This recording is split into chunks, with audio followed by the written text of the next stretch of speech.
2025 চনৰ free nursing কোৰ্ছৰ application form fill up আৰম্ভ হৈছে 12 পাছ কৰা হ'ব লাগিব তেতিয়া এই ফৰ্ম ফিল আপ কৰিব পাৰিব যেতিয়া ফ্ৰী নাৰ্ছিং কোৰ্ছত এডমিশ্যন পাব তেতিয়া এডমিশ্যন ফ্ৰী হোষ্টেল ফ্ৰী খোৱালো ফ্ৰী ইউনিফৰ্ম কিতাপ পত্ৰ সব মানে ফ্ৰীত সুবিধা লাভ কৰিব কোনো ধৰণৰ খৰচ দিব নালাগে এইটো হ'ল BSc nursing course BSc nursing কোৰ্ছৰ সময়সীমা হ'ল 4 বছৰ মানে 4 বছৰ পঢ়িব লাগিব এতিয়া ফ্ৰীত এডমিশ্যন লবলৈ প্ৰথম কি কৰিব লাগিব জনাই দিয়া হ'ব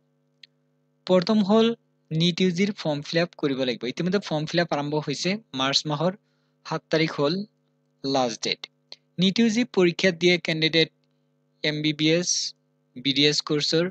তাৰ পিছত বিএমএস এইবিলাক কোৰ্ছত এডমিশ্যন লবলৈ এন্ট্ৰেন্স পৰীক্ষা দিয়ে যদি বাই চান্সত সিট নাপায়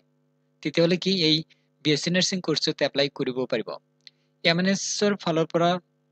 এপ্লিকেশন লিংক দিব তাতে ৰেজিষ্টাৰ কৰি যেটো নিট ইউজিৰ স্কোৰ কাৰ্ড আছে হেবিলাক মানে আপলোড কৰিব লাগিব তাৰ পিছত ক্যান্ডিডেটৰ লিষ্ট আহিব তাৰ পিছত বাকি প্ৰসেস হ'ব ইন্টাৰভিউ হ'ব তাৰ পিছত সিলেকশন হলেই মানে ফ্ৰীত এডমিশ্যন লব পাৰিব ইয়াতে কৈছে যে ক্যান্ডিডেটৰ অনলাইন ফৰ্ম ফিল আপ কৰিব লাগিব এতিয়া নিট ইউজিৰ যিখন ফৰ্ম এই ফৰ্মটো ফিল আপ কৰিবলৈ কাম কৰিব এই ভিডিঅ ডেসক্ৰিপচনত লিংক পাব লিংকত ক্লিক কৰিলে অনলাইন এপ্লিকেশন লিখা আছে আৰু ইয়াতে ক্লিকৰ অপচন আছে ইয়াতে ক্লিক কৰি দিলেই তাৰ পিছত ফৰ্ম ফিল আপ কৰিব পাৰিব এতিয়া কাম কৰক এই ভিডিঅ ডেসক্ৰিপচনত লিংক দিছে লিংকত ক্লিক কৰি ফৰ্ম ফিল আপ কৰক বাকি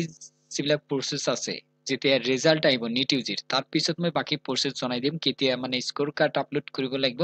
যদি এইবিলাকত যিবিলাক কোৰ্স আছে ইউজি কোৰ্স আছে এইবিলাকত সিট পায় তেতিয়াহলে টেনচন নাই বাই চান্স যদি নাপায় তেতিয়াহলে বিএসসি নাৰ্ছিংত এলিজিবল হ'ব তেতিয়া মই জনাই দিম তেতিয়া আপলোড কৰিলে হ'ল তাৰ পিছত ৰিজাল্ট আহিলেও জনাই দিয়া হ'ব এডমিশন প্ৰসেস নোৱালৈকে স্টেপ বাই স্টেপ প্ৰসেস এই চেনেলৰ জৰিয়তে জনাই দিয়া হয় ভিডিঅ ডেসক্ৰিপচনত লিংক দিছো এতিয়াই চেক কৰক